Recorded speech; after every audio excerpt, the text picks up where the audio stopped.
हरे कृष्णा। ओम नमः शिवाय। कल हमने कथा में विश्राम लिया था कि मैनावती जो है माता पार्वती की माता जी, वो पूजा की पूरी तैयारी कर लेती हैं और इसके सिवा सब कुछ बिल्कुल जैसा वो चाहती थी वैसा होने लगता है। सनत कुमारों को भी निमंत्रण पहुंच चुका है, वो भी आने के लिए तैयार बैठे हुए हैं। और जहाँ तक नारद मुनि का सवाल है, वो बहुत बेचैनी की स्थिति में वैकुंठ लोक से आते हैं। देखिए, माता पार्वती ने जब नंदी जी को प्रेत गणों को बताया कि मैं महादेव का दान करने जा रही हूँ और उस दान का ये फायदा होगा कि महादेव सदैव हमारे पास कैलाश पर रहेंगे, इसीलिए वो सब तो बहुत खुश थे। और बहुत सब खुश थे, इसीलिए उन्होंने महादेव को भी खुशी खुशी बता दिया कि आपको पता है आपका दान होने जा रहा है, फिर उसके बाद आप हमेशा कैलाश पर रहेंगे। और भगवान शिव कहते हैं ठीक है, अगर तुम लोगों की खुशी यही है तो मुझे क्या आपत्ति हो सकती है। और उधर नारद मुनि जो बहुत ज़्यादा विचलित थे भगवान विष्णु की बात सुनने के बाद कि देवर्षि आपने उपाय तो बता दिया, उपाय तो बता दिया आपने माता पार्वती को, लेकिन उसका परिणाम क्या निकलेगा वो भी चलो हम आपको क्यों बताएं, या हम अभी इस बात में बात नहीं करेंगे। हमें चिंता है तो ये है कि ना जाने महादेव की प्रतिक्रिया क्या होगी जब उन्हें पता चलेगा कि देवी पार्वती को ये उपाय आपने बताया है। और यही बात सुनकर नारद मुनि विचलित हो गए थे और वो तुरंत वहां से आज्ञा लेकर और पहुंच जाते हैं महादेव के पास। महादेव के पास पहुंच जाते हैं, नारायण नारायण नारायण नारायण, प्रभु प्रभु मुझसे बहुत बड़ी भूल हो गई है, क्षमा करें। तो महादेव कहते हैं क्या हुआ देवर्षि, आपसे क्या भूल हो गई। तो नारद मुनि कहते हैं कि महादेव भूल तो हम ही से हुई है, क्योंकि मैंने ही दान देने का उपाय माता को बताया था, पर मैं क्या करता, मैं तो भ्रमण करता हुआ वहां से गुजर रहा था तो मैंने देखा कि माता बहुत दुखी हैं और उनका दुख देखकर मैंने उन्हें ये उपाय सुझा दिया। अब मैंने उपाय तो सुझा दिया, लेकिन अब मुझे लग रहा है कि मैंने ये सही नहीं किया महादेव, इसीलिए आपसे क्षमा मांग रहा हूँ। क्या आप मुझसे कुपित हैं, आप मुझसे नाराज़ हैं, आप मुझसे रुष्ट हैं। तो महादेव कहते हैं देवर्षि विचलित होने की आवश्यकता नहीं है, बिल्कुल भी आवश्यकता नहीं है, क्योंकि प्रत्येक घटना पूर्व निर्धारित होती है, किंतु उसका परिणाम तो आने वाला समय ही बताता है कि परिणाम क्या निकलेगा। अब ये बात हम क्यों नहीं समझ पाते, हम इंसान भी, कि प्रत्येक घटना जो हमारे जीवन में घटित होती है ये पूर्व निर्धारित ही होती है, लेकिन उन घटनाओं का जो परिणाम होता है वो हमारे कर्म फल के हिसाब से हमें मिलता है। हम कर्म क्या कर रहे हैं, किस तरीके का कर रहे हैं और पीछे भी क्या करके आए हैं, उनके हिसाब से हर घटना का जो हमें परिणाम मिलना है वो उस हिसाब का ही मिलता है। हाँ, घटना घटेगी ये निश्चित होता है, क्योंकि ये तो हमारे कर्म अनुसार पहले ही लिखी गई होती है कि इस समय ये घटना घटेगी। परिणाम हमारे कर्म पर निर्भर करता है कि हमारे आज के कर्म क्या हैं, और हमने उन्हें पिछले अगर पुराने कर्म हमारे गलत थे भी तो उनको सुधारने के लिए हमने क्या क्या किया। खैर, महादेव ये बात कह के नारद मुनि को तो शांत कर देते हैं कि हर एक घटना जो होती है वो पूर्व निर्धारित होती है। अब माता पार्वती, अब उन्हें इजाज़त लेनी है, अनुमति लेनी है महादेव से, क्योंकि वो महादेव को बांधना पड़ेगा। लेकिन अब वो घबरा रही हैं कि मैं पूछूं तो कैसे पूछूं महादेव से, कैसे पूछूं कि भाई मैं ये पूजा करना चाहती हूँ, क्या आप कल्प वृक्ष से बंधेंगे। उनको नहीं समझ आता, बिल्कुल भी समझ नहीं आता। उसी समय महादेव उपस्थित हो जाते हैं। महादेव आगे बोलते हैं पार्वती, तो माता पार्वती एकदम हड़बड़ा जाती हैं। स्वामी, बस इतना ही कह पाती हैं, आगे उनके मुंह से कुछ निकलता ही नहीं। तो महादेव फिर पूछते हैं कि कुछ कहना चाहती हो मुझसे पार्वती। तो पार्वती माता क्या करती हैं, फटाफट अपना मुंह घुमा लेती हैं, पीठ कर लेती हैं महादेव की साइड और अपनी पूजा की थाली उठा के उसमें कुछ करने लग जाती हैं और कहती है नहीं नहीं स्वामी, नहीं, कुछ नहीं, कुछ नहीं पूछना मुझे, आप रुकिए, माँ भोजन बना रही है, बस आपके लिए भोजन लेके आती ही होंगी। भगवान शिव कहते हैं, पार्वती मेरी और मुख करके बात ना करना भी तो दान की ही एक विधि है। और जैसे ही ये वाक्य सुनती हैं माता पार्वती हड़बड़ा कर घूम जाती हैं कि ये महादेव क्या बोल रहे हैं। और देखिए, महादेव को तो पता ही था कि माता पार्वती उनसे यही पूछना चाहती थी कि क्या वो कल्प वृक्ष से बंधेंगे, क्या वो उनका दान कर सकती हैं, लेकिन उनकी झिझक उन्हें पूछने नहीं दे रही थी। इसीलिए महादेव ने मौका देकर खुद ही कह दिया कि पार्वती तुम मेरी और मुख करके बात नहीं कर रही हो, ये भी तो दान की ही एक विधि है। तो जैसे माता पार्वती घूमती हैं उनकी तरफ तो वो अपना हाथ आगे बढ़ाते हैं, उनके हाथ में एक रस्सी होती है। वो कहते हैं हमें दान करो और मुक्त हो जाओ, तुम्हें इस समय इसकी आवश्यकता है। और ये कह के महादेव उनको रस्सी दे देते हैं, कहते हैं ये लो पार्वती, तुम्हें इसकी आवश्यकता है। और हम सच में अपने मन से कह रहे हैं पार्वती हमें दान करो और मुक्त हो जाओ। तो माता पार्वती रस्सी ले लेती हैं फटाफट, पर साथ ही पूछती हैं आप हमसे रुष्ट तो नहीं है ना स्वामी? आपको पता है हम बहुत ज़्यादा दुखी थे और माँ से हमारा दुख देखा नहीं गया, तो माँ हमसे इस बारे में बात कर रही थी तो देवर्षि आ गए और उन्होंने ये सुझाव दिया। और हमारी गलती ये है कि हमने आपसे पूछा भी नहीं और आपसे पूछे बिना निर्णय भी ले लिया। किंतु ऐसा नहीं है स्वामी कि हम आपसे मुक्ति पाना चाहते हैं, ऐसा कुछ नहीं है। हम तो बस सदैव आपको अपने पास कैलाश पर रखने का प्रयत्न कर रहे हैं। हम तो कभी सोच भी नहीं सकते कि हमें आपसे मुक्ति प्राप्त करनी है। भगवान शिव इस बात का कोई जवाब नहीं देते, बस इतना कहते हैं कि मुझे तुम्हारा निर्णय स्वीकार है पार्वती, और मुझे तुम पर पूर्ण विश्वास है कि तुम मेरा अहित तो कभी सोच ही नहीं सकती। बस जब महादेव ये बात कह देते हैं तो माता पार्वती प्रसन्न हो जाती हैं। अब भगवान विष्णु, माता लक्ष्मी, माता सरस्वती, ब्रह्मा जी, वो सब ये सब देख रहे हैं कि क्या हो रहा है कैलाश पर। तो माता लक्ष्मी कहती हैं कि ये सब क्या हो रहा है स्वामी? भगवान विष्णु कहते हैं ये तो आने वाला समय ही बताएगा कि जो हो रहा है उसका कारण क्या है और उसकी महत्ता क्या है। क्योंकि महादेव या देवी पार्वती के जीवन में जो भी घटना घटती है या जिस भी घटनाक्रम पे उनका जीवन चलता है वो कुछ ना कुछ संदेश देने के लिए होता है। तो अब ये घटना जो घटने जा रही है, इस घटने का कारण क्या है और महत्ता क्या है, ये तो हमें समय बताएगा, अभी हम कुछ नहीं कह सकते। खैर, अगला दिन हो जाता है, पूजा का समय हो जाता है, सभी कल्पवृक्ष के पास पहुंच जाते हैं। चारों सनत कुमार भी आ जाते हैं, आके सबको प्रणाम करते हैं। सामने देवी पार्वती हैं, महादेव हैं, बड़े प्रसन्न होते हैं सनत कुमार कि प्रभु आपको हमारा नमन है, माता आपको हमारा नमन है। चारों प्रणाम करते हैं उनको और साथ ही ये भी कहते हैं कि आपके तो आज हमें साक्षात दर्शन प्राप्त हुए हैं और हम तो धन्य हो गए हैं, धन्य हो गए हैं। उधर माता पार्वती मन ही मन में सोचती हैं बस अब जल्दी ही हम महादेव का दान करेंगे और इन्हें महादेव प्राप्त होंगे। जबकि माता पार्वती के मन में तो यही विचार है ना कि हम इन्हें दान देंगे महादेव को और ये हमें लौटा देंगे।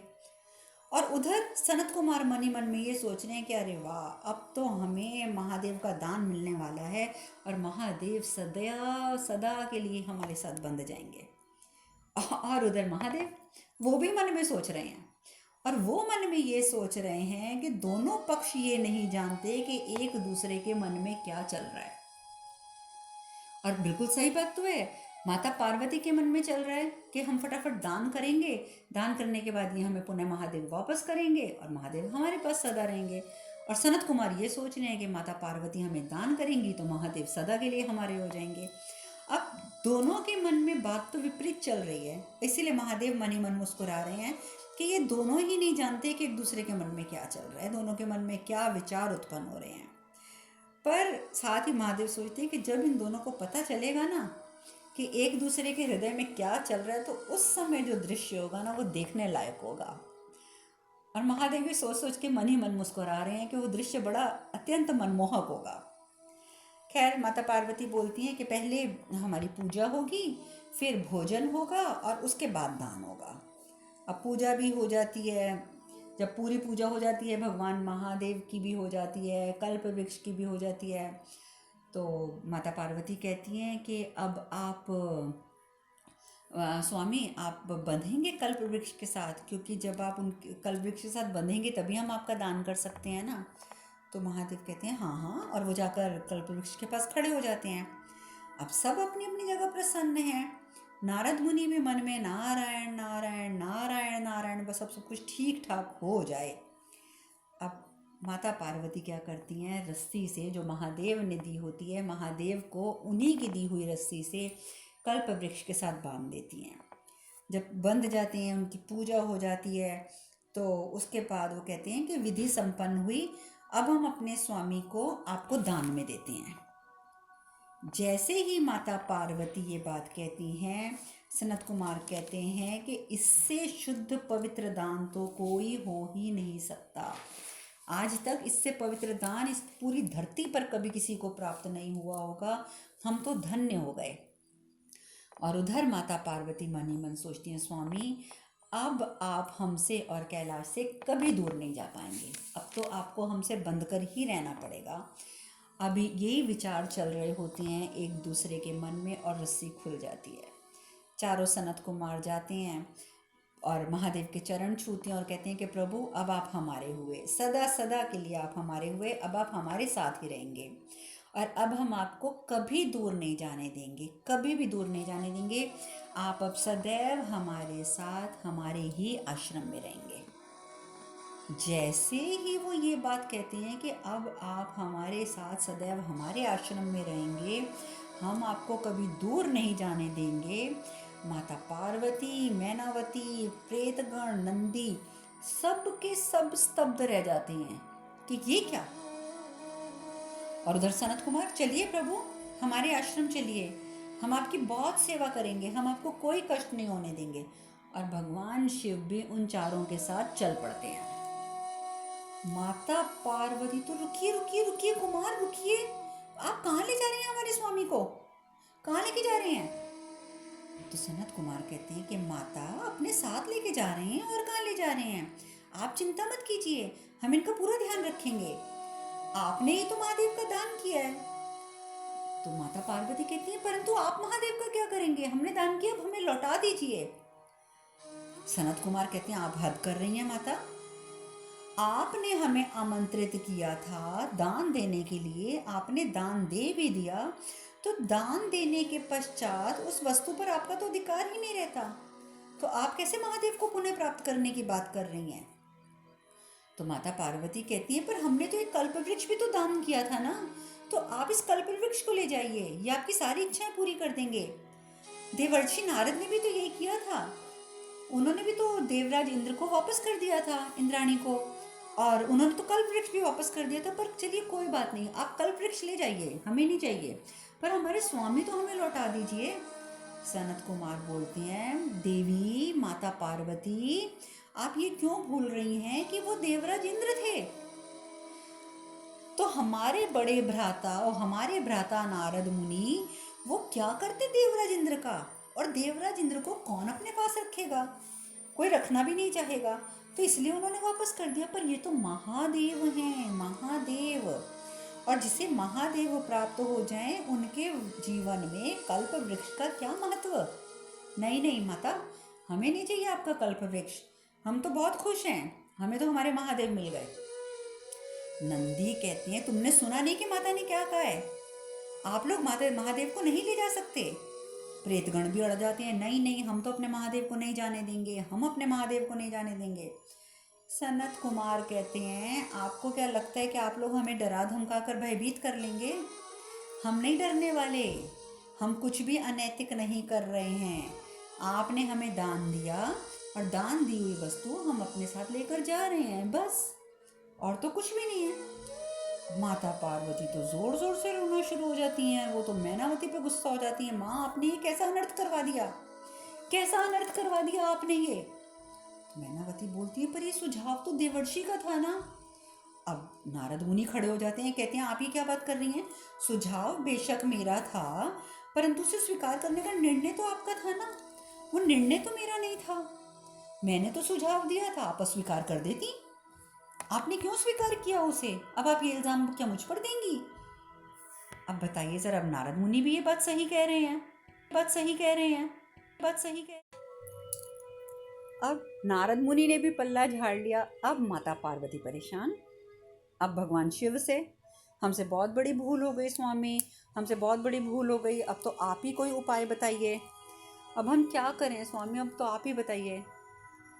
महादेव कहते हैं, पार्वती, चारों कुमार सत्य ही तो कह रहे हैं, तुमने स्वयं दान हेतु उन्हें आमंत्रित किया और फिर दान दे दिया, और जब दान दे दिया तो दान के पश्चात मुझ पर तो केवल उन्हीं का अधिकार रह जाता है, और अब मैं तो दान की वस्तु हूँ और मैं उनको दान हो चुका हूँ, तो इसलिए अब मैं तो कुछ भी नहीं कर सकता, अब मैं कुछ नहीं कर सकता, अब तो मुझ पर इन्हीं का अधिकार है। अब माता पार्वती फिर सनत कुमारों को कहती हैं कि आप देखिए ना, महादेव से आपको क्या लाभ होगा, वो तो सदैव ध्यान करते रहते हैं, कई कई वर्षों तक ध्यान करते रहते हैं, आपको क्या लाभ होगा। सनत कुमार बोलते हैं कि यदि ऐसा है ना, तो महादेव की उपयोगिता तो फिर आपके लिए भी कुछ नहीं है। अगर वो इतना ध्यान करते रहते हैं, बरसों ध्यान करते रहते हैं, तो उनकी उपयोगिता आपके लिए क्या है। देखिए माता, आप सोच लीजिएगा कि प्रभु लंबे ध्यान हेतु एकांतवास में चले गए हैं, आप ये सोच लीजिएगा। अब मैनावती भी, वो भी परेशान तो है ही हैं, वो भी बोलने लग जाती हैं, देखिए कुमार, हम आपको एक बहुत अच्छा आश्रम बनवा कर देंगे और आपको बहुत सारे सेवक भी दे देंगे जो आपकी दिन रात सेवा करेंगे, आपके लिए खाना बनाएंगे, सब कुछ करा करेंगे, तो आपका जो जीवन है वो बहुत आसान हो जाएगा। सनत कुमार बोलते हैं, नहीं नहीं, हमें कोई आवश्यकता नहीं है, हमें कोई आवश्यकता नहीं है, किसी भी चीज़ की कोई आवश्यकता नहीं है। मैनावती कहती है, अच्छा चलो ठीक है, आप एक काम करो, आप यहीं पे रह जाओ, आपको महादेव चाहिए ना, आप कैलाश पर ही रह जाओ, हम यहीं पे आपके लिए आश्रम बनवा देते हैं। अब सनत कुमार तो भी मना कर देते हैं, नहीं, हमें महादेव चाहिए, लेकिन हम अपने आश्रम में रहेंगे, हमें यहाँ रहना ही नहीं है कैलाश पे। अब मैनावती भी बोल बोल के थक गई, माता पार्वती भी रोती हैं, बहुत रोती हैं, हाथ जोड़ के कहती हैं कि हम आपसे विनती करते हैं कि हमारे स्वामी को हमसे दूर मत ले जाइए, आपको जो वरदान मांगना है आप मांग लीजिए, हम आपको जो मांगेंगे वो दे देंगे, पर हमारे स्वामी को छोड़ दीजिए। संत कुमार कहते हैं, माता, आपको जो मांगना है आप हमसे मांग लीजिए, पर हम महादेव को वापस नहीं करेंगे, हम नहीं कर सकते। और ये कह के वो कहते हैं महादेव को, चलिए प्रभु। अब ऊपर माता लक्ष्मी भी ये सब कुछ देख रही हैं, देवी पार्वती की हालत देख के उन्हें बुरा लगता है। वो कहती हैं कि स्वामी, कुमार महादेव को ले जा रहे हैं और कोई संभावना भी दिखाई नहीं दे रही है कि वो महादेव को वापस लौटाएंगे, अब क्या होगा।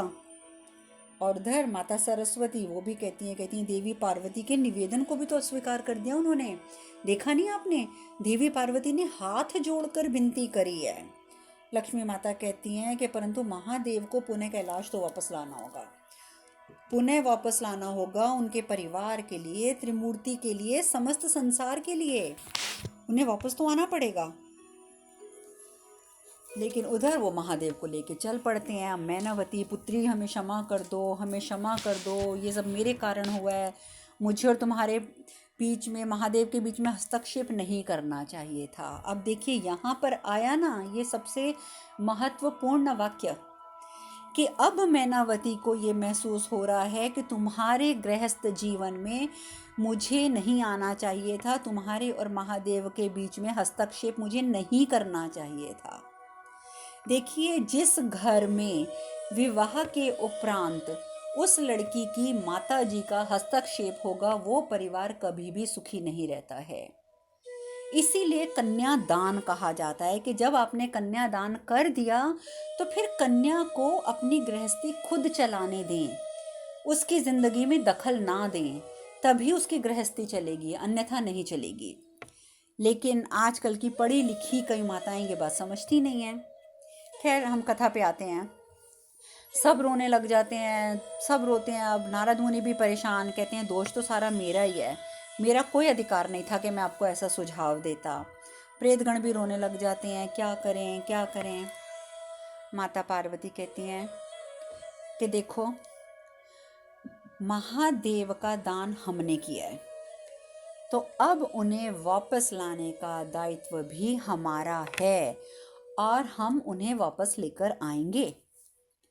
उधर दूसरी ओर कुमार महादेव को बोलती हैं, चलिए महादेव चलिए, लेके चल पड़े। रास्ते में उन्हें कहते हैं कि देखिए महादेव, हमारा कोई गुरु नहीं है, तो कृपया करके आप ना अपने शिष्य के रूप में हमें स्वीकार कर लीजिए प्रभु। तो भगवान शिव कहते हैं, अवश्य, मैं आप लोगों को अपने शिष्य के रूप में स्वीकार करता हूँ। तो अभी थोड़ा से रास्ते में चले होते हैं तो ब्रह्मा जी आ जाते हैं। तो जैसे ब्रह्मा जी को देखते हैं तो चारों कुमार, प्रणाम पिताजी, प्रणाम पिताजी। तो ब्रह्मा जी कहते हैं, तुम ये क्या कर रहे हो, महादेव को मुक्त कर दो, क्या कर रहे हो तुम ये। तो कुमार कहते हैं कि हम क्या करें, माता पार्वती ने स्वयं हमें बुलाकर और महादेव का दान किया है। अब माता ने जब स्वयं दान किया है तो क्या दान की हुई वस्तु वापस लौटाई जाती है पिताजी, आप ही बताइए। ब्रह्मा जी कहते हैं, परंतु महादेव का स्थान तो देवी पार्वती के जीवन में है, कैलाश पर है, वो समस्त संसार के हैं। अगर तुम चारों उन्हें रोक लोगे तो अनर्थ हो जाएगा पुत्रो। तो कुमार कहते हैं, सनत कुमार कहते हैं, तो फिर ये सब तो माता पार्वती को दान करने से पहले सोचना चाहिए था पिताजी, हमारी कोई गलती नहीं है। तो ब्रह्मा जी कहते हैं, तो क्या तुम मेरी बात भी नहीं मानोगे, अपने पिता की बात भी नहीं मानोगे। तो भगवान शिव ब्रह्मा जी को इशारे से समझाते हैं कि दोष इनका नहीं है, दान के पश्चात इनका तो मुझ पर अधिकार है। तो ब्रह्मा जी कहते हैं, पर ये कैसे संभव है, इसका परिणाम तो संसार के लिए विनाशकारी हो जाएगा। भगवान शिव मन ही मन उनको समझाते हैं, उन्हें बताते हैं, कहते हैं, ब्रह्मदेव आप निश्चिंत रहिए, ये आप भी जानते हैं कि संसार में घटने वाली प्रत्येक घटना किसी न किसी कल्याणकारी कार्य की ओर संकेत करती है। तो जब महादेव ये बात कहते हैं तो ब्रह्मदेव भी उनके दिल की बात अपने दिल से सुन लेते हैं, समझ जाते हैं और मुस्कुरा देते हैं। और फिर भगवान शिव मन ही मन में आज्ञा मांगते हैं, आज्ञा है। ब्रह्मदेव भी कह देते हैं जी, और दोनों मुस्कुरा देते हैं और भगवान महादेव वहाँ से चल पड़ते हैं। अब कुमार, चारों कुमार और शिव जी चलते जा रहे हैं, चलते जा रहे हैं। अचानक कुमारों को ध्यान आता है, अरे हमने इस तरफ तो विचार ही नहीं किया कि महादेव को भूख भी लगी होगी और महादेव चलते चलते थक भी गए होंगे, हमारे पास तो कोई सवारी भी नहीं है, चलो हम कहीं पे विश्राम कर लेते हैं और महादेव को थोड़ा सा कुछ जलपान करवा देते हैं। इधर उधर नज़र दौड़ाते हैं, कुछ नज़र नहीं आता, तो दूर एक झोंपड़ी नज़र आती है। तो बड़े खुश होते हैं, कहते देखो देखो देखो, वो किसी की कुटिया है, कुटिया है, चलो वहाँ चलते हैं, वहाँ पे भोजन और जल हमें अवश्य मिलेगा। अब शिव जी की नज़र जैसे उस कुटिया की ओर जाती है, भगवान शिव समझ जाते हैं कि ये कुटिया किसकी है। और वही हुआ, जैसे वो लोग वहाँ पहुँचे तो क्या देखते हैं कि नंदी वहाँ पर इंसान के रूप में बैठे हुए हैं और एक बूढ़ी स्त्री माता पार्वती वो बैठी हुई हैं। भगवान शिव पहचान जाते हैं, मन ही मन मुस्कुरा देते हैं। दोनों एक दूसरे को देखते हैं तो बस माता पार्वती और शिव एक दूसरे को देखते ही रह जाते हैं। आप जानते हैं कि उन दोनों का आपस में प्रगाढ़ प्रेम है। प्रेतगण भी बड़े खुश हो जाते हैं, सारे प्रेतगण भी वहाँ पे इंसान के रूप में खड़े होते हैं। तो माता पार्वती जानकर बोलती हैं, कौन हैं आप लोग, कौन हैं आप। अब आगे क्या चर्चा होती है ये हम कल करेंगे, क्योंकि थोड़ा सा ये विषय है 5-10 मिनट का और अब समय पूरा हो गया है। अब हम कथा में यहीं विश्राम ले लेते हैं। हरे कृष्ण कृष्ण कृष्ण हरे हरे, हरे राम राम राम हरे हरे। आप सब खुश रहें, सुखी रहें, स्वस्थ रहें। हरे कृष्णा। ओम नमः शिवाय, ओम नमः शिवाय, ओम नमः शिवाय, ओम नमः शिवाय।